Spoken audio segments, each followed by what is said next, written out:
شروع اللہ کا نام لے کر جو بڑا مہربان نہایت رحم والا ہے۔ لوگو اپنے پروردگار سے ڈرو جس نے تم کو ایک شخص سے پیدا کیا، یعنی اول اس سے اس کا جوڑا بنایا، پھر ان دونوں سے کثرت سے مرد و عورت پیدا کر کے روئے زمین پر پھیلا دیے۔ اور اللہ سے ڈرو جس کے واسطے سے تم ایک دوسرے سے حقوق کا مطالبہ کرتے ہو، اور قطع رحمی سے بچو۔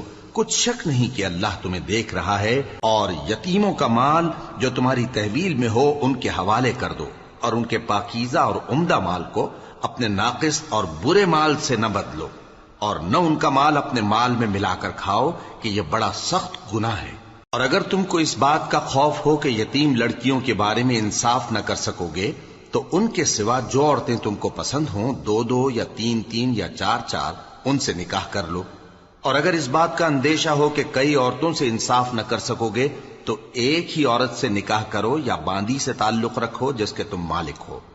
اس طرح تم بے انصافی سے بچ جاؤ گے۔ اور عورتوں کو ان کے مہر خوشی سے دے دیا کرو، ہاں اگر وہ اپنی خوشی سے اس میں سے کچھ تم کو چھوڑ دیں تو اسے مزے سے کھا لو۔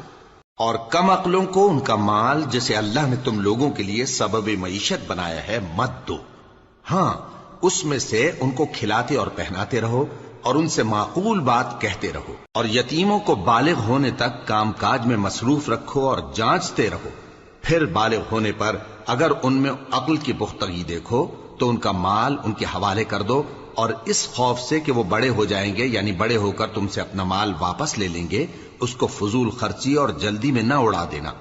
اور جو شخص آسودہ حال ہو اس کو ایسے مال سے قطعی طور پر پرہیز رکھنا چاہیے، اور جو ضرورت مند ہو وہ مناسب طور پر یعنی بقدر خدمت کچھ لے لے۔ اور جب ان کا مال ان کے حوالے کرنے لگو تو گواہ کر لیا کرو، اور حقیقت میں تو اللہ ہی گواہ اور حساب لینے والا کافی ہے۔ جو مال ماں باپ اور رشتہ دار چھوڑ مریں، تھوڑا ہو یا بہت، اس میں مردوں کا بھی حصہ ہے اور عورتوں کا بھی، یہ حصے اللہ کے مقرر کیے ہوئے ہیں۔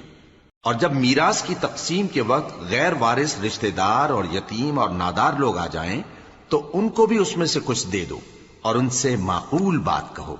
اور ایسے لوگوں کو ڈرنا چاہیے جو ایسی حالت میں ہوں کہ اپنے بعد ننھے ننھے بچے چھوڑ جائیں اور ان کو ان کی نسبت خوف ہو کہ ہمارے مرنے کے بعد ان بیچاروں کا کیا ہوگا۔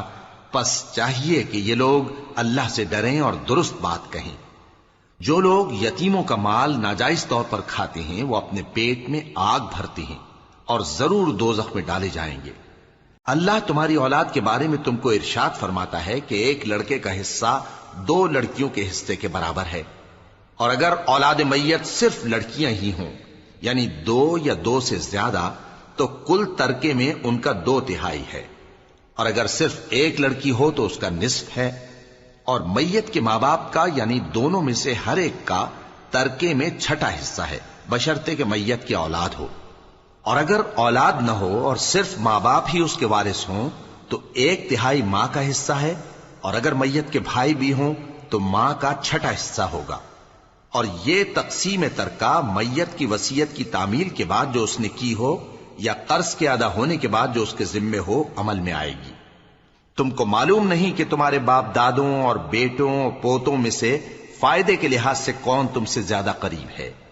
یہ حصے اللہ کے مقرر کیے ہوئے ہیں، اور اللہ سب کچھ جاننے والا ہے، حکمت والا ہے۔ اور جو مال تمہاری بیویاں چھوڑ مریں اگر ان کی اولاد نہ ہو تو اس میں سے نصف تمہارا ہے، پھر اگر ان کی اولاد ہو تو ترکے میں تمہارا حصہ 1/4 ہے، لیکن یہ تقسیم وصیت کی تعمیل کے بعد جو انہوں نے کی ہو یا قرض کے ادا ہونے کے بعد جو ان کے ذمے ہو کی جائے گی۔ اور جو مال تم مرد چھوڑ مرو اگر تمہاری اولاد نہ ہو تو تمہاری بیویوں کا اس میں 1/4 حصہ ہے، پھر اگر تمہاری اولاد ہو تو ان کا 8واں حصہ ہے۔ یہ حصے تمہاری وصیت کی تعمیل کے بعد جو تم نے کی ہو اور ادائے قرض کے بعد تقسیم کیے جائیں گے۔ اور اگر ایسے مرد یا عورت کی میراث ہو جس کے نہ باپ ہو نہ بیٹا مگر اس کے بھائی یا بہن ہو تو ان میں سے ہر ایک کا 6واں حصہ ہے، اور اگر ایک سے زیادہ ہوں تو سب 1/3 میں شریک ہوں گے۔ یہ حصے بھی بعد ادائے وصیت و قرض بشرطے کہ ان سے میت نے کسی کا نقصان نہ کیا ہو تقسیم کیے جائیں گے۔ یہ اللہ کا فرمان ہے، اور اللہ نہایت علم والا ہے، بردبار ہے۔